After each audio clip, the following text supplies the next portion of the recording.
there's been changes to the neighborhood, but not a lot. I think the overall character of the neighborhood has stayed pretty consistent, but I think the commercial district has changed quite a bit.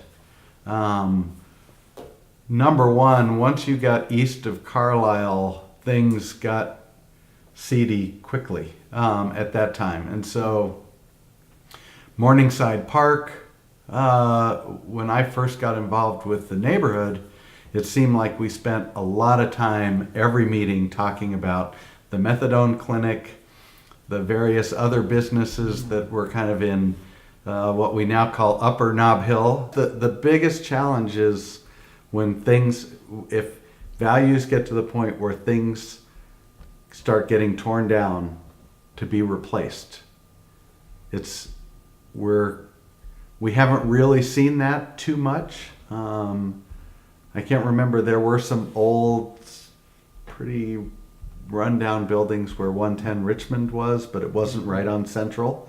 So I don't think anybody can probably even remember what was there before that project went in. Of course, the place, that was the old Baca's restaurant, which was an anomaly sitting in the middle of the block by itself that never worked very well. And so it wasn't really something that added much in terms of character to the community. And then as we go east, there's more space available. There's more parking lots, less building density in that area. And so we sort of maybe we're in kind of a potentially, if the next wave of development, sort of that honeymoon thing where we can accommodate a lot without much pain. I don't think anybody shed too many tears for the tattoo piercing place that was at, once again, that building was an anomaly in the blocks at Central and Carlisle that was demolished for car wash. Yeah, so that wasn't really a big positive. They got torn down. So far we haven't seen much in the way of, pressure to tear down things that we all might agree are special. The Van Dusen family was the house on Ridgecrest that's a setback and a large property, not a particularly big house, but a very prominent house. And I was muttering something about APS and Monte Vista, and I think we were wanting to get a library and a media space. The old schools didn't have those. And Wright says, well, Nancy, when I was growing up on Ridgecrest, I went to Monte Vista to school, but the classrooms were so overcrowded that we went to storefronts on Central for our classes. One of the perks at Monte Vista for several years was a teacher, John Malin, who was really into health and running and food. And all the Monte Vista parents that were in John Malin's class know that once he finished describing how hot dogs are made, macaroni and cheese and hot dogs was no longer the quick, inexpensive dinner that it was. The mac and cheese stayed, the hot dogs disappeared. My first school was Monte Vista grade school. I walked up the street, and my biggest memory about that was, I guess, in the third grade, me and two other boys were kicking girls as they went up the stairs to the school, and Mrs. Berry, who was a third grade teacher, marched us into the coat room, which was kind of hidden from the classroom, and banged our heads against the wall. Oh, wow. I blame her for losing my hair. Monte Vista Elementary School is certainly a landmark of this neighborhood. And you could claim it's a landmark of the city of Albuquerque, yes, for that matter. It's a really great example of a developer creating a space for a public school, and then an architect and a school system designing a building that really respond to the site provided and sort of setting the tone for the neighborhood. The architectural style is in keeping with many of the houses nearby. The site design is really striking, I think, because of the way the building faces that fairly acute angle formed by the intersection of Monte Vista and Campus Road. And And of course, then right down to the landscaping of that space, which is pretty nicely done. The Monte Vista Elementary School has these really distinctive qualities, not to mention the fact that it is historic. I could talk about its visual qualities, but you know, it's a piece of this, it's a really important piece of this larger puzzle called Nob Hill. Albuquerque learned a lesson when the Alvarado was torn down, but let's be clear, Albuquerque didn't tear down the Alvarado. Not the city, but the community allowed it. It was torn down, and it wasn't. Its loss, I think, resulted partly from people's lack of belief that it would be torn down. And once the decision had been made, or the decision was made known to the public, it was really too late to reverse it, because it was a private decision, not a public one. So, because of the fact that it's been 45 years since the Alvarado was torn down, and nobody I ever mentioned the Alvarado to hasn't said, what a shame that was. I think Albuquerque learned its lesson. But it's a lesson that bears relearning and has to be relearned sometimes. I think it was Ray Graham, who was a great sort of benefactor to Albuquerque, and he used to live, he raised his family over at Hidden Park. Their house backed up to, or McDuffie Park, I think it's actually called. We all called it Hidden Park because that's where everybody took their dogs to run around. But Ray made a comment to me that I thought was very telling. He said that Monte Vista Elementary is one of those schools that, because of its high ceilings and its entry, that a kid, especially a little kid, walking into that place, this is something that is special. And it's a place to learn, and it's a place just architecturally that imparts a sense of importance. And if they redid it, modern schools just don't have that. I think it's a very important, historic landmark in the community that really gives it a sense of history and stability. And so it would be a shame to lose it. Cockroaches. I've just learned to live with them. Raccoons right now. I've got friends that are dealing with raccoons. The reason I'm here today is the Albuquerque Summerfest on 66, and it sounded like it'd be an interesting venue to come down. We'd never participated in this before, and we had a couple with us, and we decided that if we participated in the car show, that would give us a good parking place.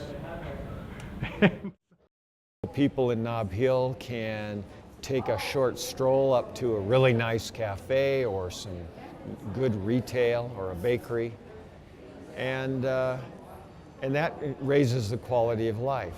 The walk scores for addresses in Nob Hill are very high because of that.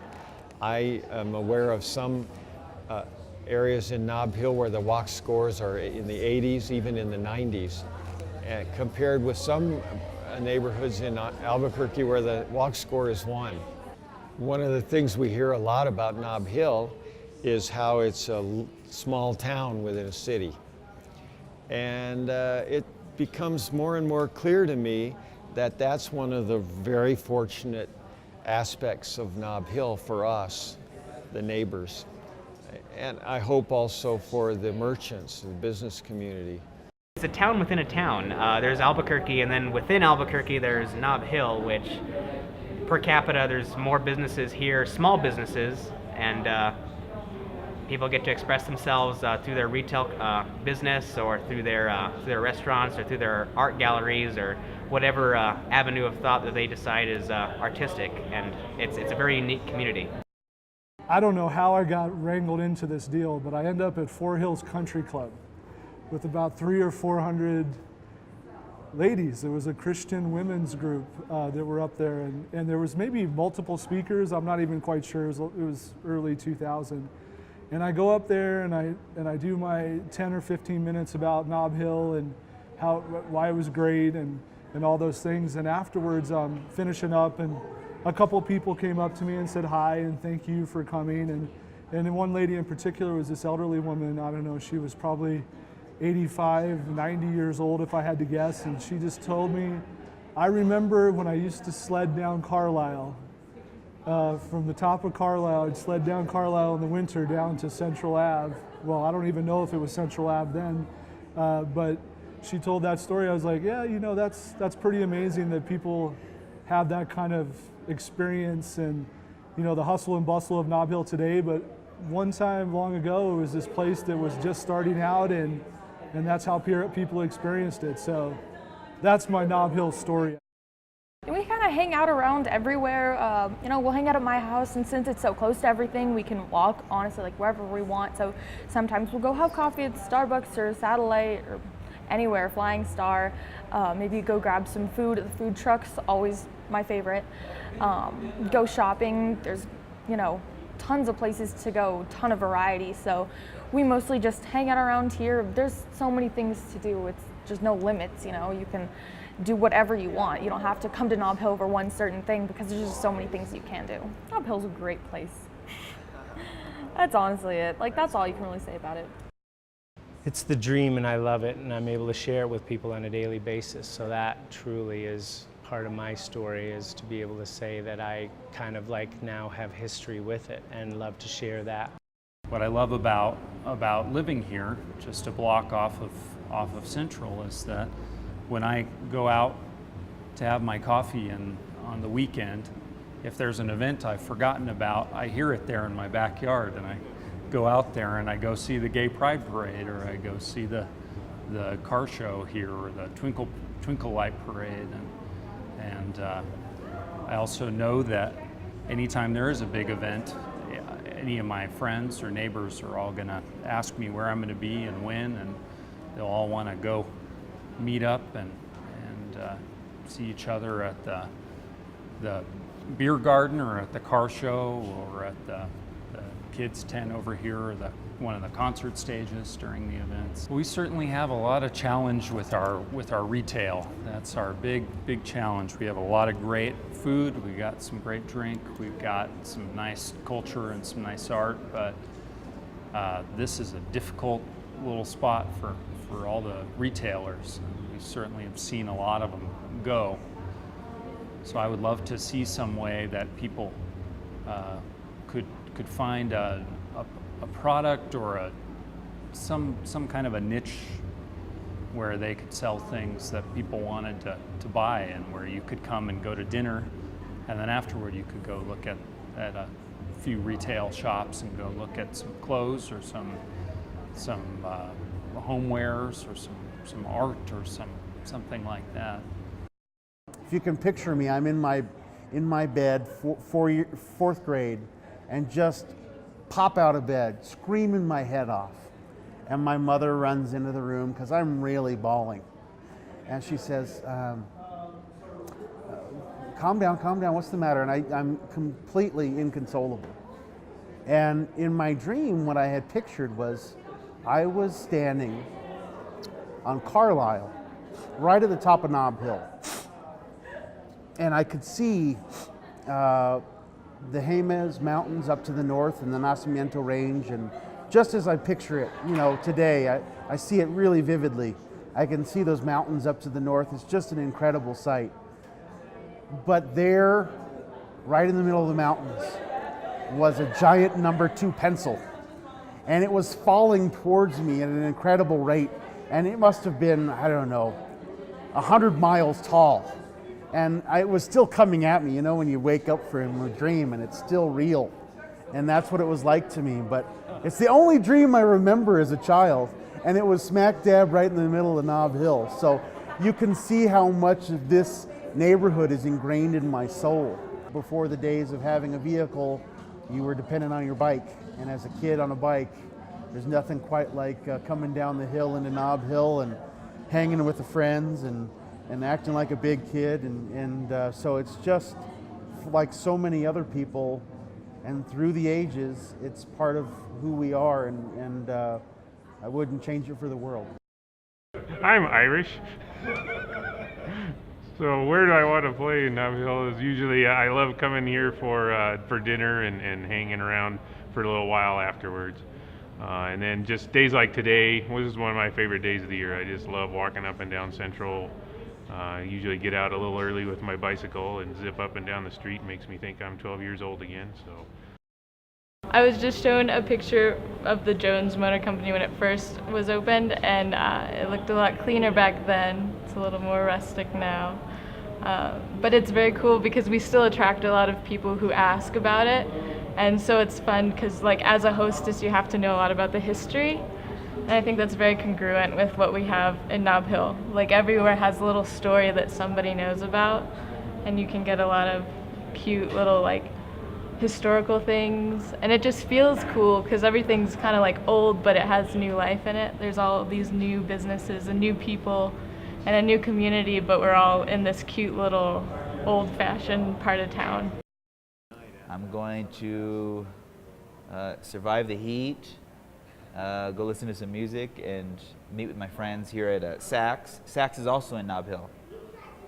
And I have some friends there who are piercers, tattoo artists, and they call Nob Hill home also. The difference between downtown and Nob Hill is they're two different realities. And by that, both are suited for what you want to get out of them. If you want to go and kind of forget about everything, you can go downtown, and just party. If you want to party hard, you can go downtown. You can party hard in Nob Hill also, but it also has it has its own fashion. It has its own I'd say fashion. It has its own fashion and vibe that you have to dress up for Nob Hill just like you have to dress up for downtown, but they're two different ways of dressing up. But they're both good. There's not many things in Albuquerque to do. There's like Hinkle and Cliffs and movies. That eventually gets boring. Every time I come to Nob Hill, every single time it's a new story, it's a new memory. There's new people, new events all the time. It's awesome. I'm from New York, and there's a lot of hipsters in New York, and it always seems like every time I travel somewhere, the fun place to go to is the hipster part. So I was talking to somebody, and he made a joke that he looks like a hipster, so he's gonna go get some coffee, go down to Nob Hill. So I was like, oh, what's that? He's like, well, that's the hipster part of Albuquerque. And I was like really happy that you guys have one, so I can go and check things out, look at small stores and just talk to people. There's a lot of random stuff that they sell there. Also art and treats and toys. Only in Nob Hill. Nob Hill is in Albuquerque. Albuquerque is in New Mexico. Elsa Ross. I was in college with Emma, her daughter, who's a friend of all of ours. Emma's a spoiled only child from Houston, Texas. Came to me in tears one year because her parents were splitting up and she didn't know how only children dealt with divorce. I'm like, you drink a lot. But Elsa, neither of you have ever met her? She is a tender soul. Dana and I once watched her as she crossed the crosswalk at Central. And Dana said, she sees something beautiful with every step she takes. She is the sole survivor of her family of an Auschwitz concentration camp. Elsa was in? Yeah, as a baby. So Elsa showed up to check in on Emma in 1986. No, 87, because Scalo had already opened. And we're sitting in Scalo, we're having a drink, we're having lunch. And Elsa said, I'd like to move here and open a shoe shop. And I said, if you're going to carry men's shoes, I'll support it. And she's like, nope, only women's. And she looked across the street and they were closing Harris Newsstand. And she bought that place. And, That's a long ass time to be. And you know, the shoe thing didn't work, but they brought in the high end fashion. There's a shop that survives on maybe 12 girls in this town that go and spend that much money on clothing a few times a year, because her dresses run up to, you know, $2,000-3,000. She's a beautiful story about being in Nob Hill, I think. Always has been.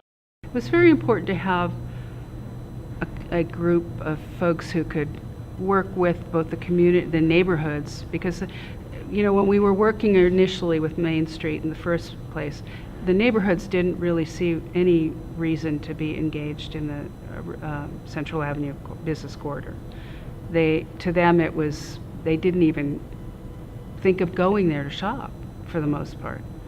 And to really connect those and weave them and have them feel that, look, if this is a bad district, and there certainly was, and a lot of, I mean, you know, I remember the time when there were prostitutes fairly regularly up and down Central.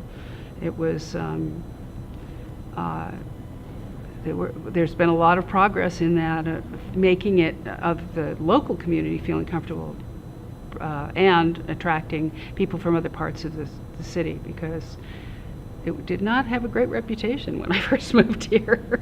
And it had really gone to a low point. And it took a long struggle and a lot of hard work for shop owners to feel like, you know, I mean, there were some setbacks. And there have been periodically when, and I'm a little concerned because it does feel a little like needs some more care.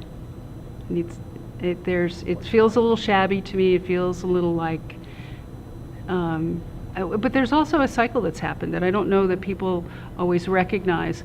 The people that were in business 25 years ago, 30 years ago here, are done with their career. They've had a long business career, and it's, you know, after 25 years, you really had enough of retail. And so it's not surprising that Janet Moses retired and the woman from Papers is retired. And I mean, they've got their own lives to take care of at this point. And so it's time for a new group of folks. I had a list of things that I always wished would be here. And when people would do stuff like the fancy underwear store, you know, and I later met that lady and I really like her, but it's just like, we don't need really super fancy lingerie. How about some real basic underwear? I mean, it was, you know, that I was thinking how great it would be to have a store like the ones in Lower East Side in New York, where they had this stuff. You buy six undershirts or panties or, you know, hosiery or something at a time at a discount, you know, it was that kind of place. And I thought, you know, we needed more basic kind of stores, things that people locally could afford. Things tended to, that snob appeal thing kept cropping up in businesses, and they missed the boat. They just, and I have to say, I'm almost always right when I see a store, go into a store, see how they're operating, and know they're not going to last. Like the one at the corner of Wellesley, and the one that got very controversial about over the tree cutting down. That store was never, that guy was so out of tune with what people here want. And that's part of the problem, is that, you know, it really, the people who lived here had a better idea, a better sense of what people wanted.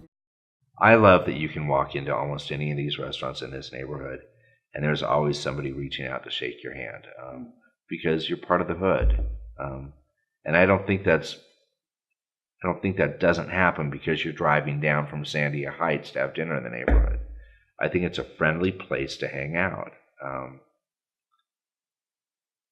Yeah, the city doesn't have anything else like this.